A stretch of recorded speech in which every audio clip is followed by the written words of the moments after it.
qu'est-ce qui a été le déclic pour toi de dire « Hey, moi, c'est du kart que je veux faire à 12 ans? » Ben, c'est pas mal mon père qui m'a tout inculqué ça. Il aime bien les voitures. Il n'a jamais coursé lui-même, mais c'est lui qui m'a apporté la première fois au karting intérieur à Montréal pour essayer ça.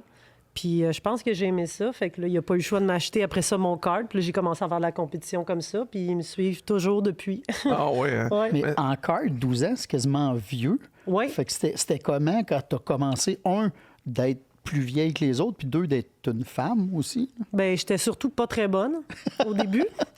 Mais je me suis pratiquée probablement le double, si c'est pas le triple des autres. Donc, à la fin de la première saison, mettons que j'étais déjà rendue pas mal compétitive. Mais je me rappelle que les premières courses, ça finissait pas mal en arrière, là. Oh! Oui, mais c'est avec beaucoup de pratique. Mon père, il a une business qui travaille seulement l'hiver. Donc, il avait tout son temps libre l'été. Fait qu'on a pratiqué en masse, puis j'en ai brûlé des 5 gallons de gaz. Ça coûtait cher. Il me disait, il m'en achetait un, c'était à peu près, c'était des 5 gallons.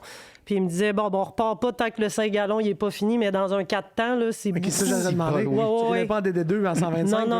Non. Fait que ça prenait pas mal de sessions, puis on partait pas tant qu'il était pas vide. Fait que... Les ampoules, ses mains, genre. Ouais, genre.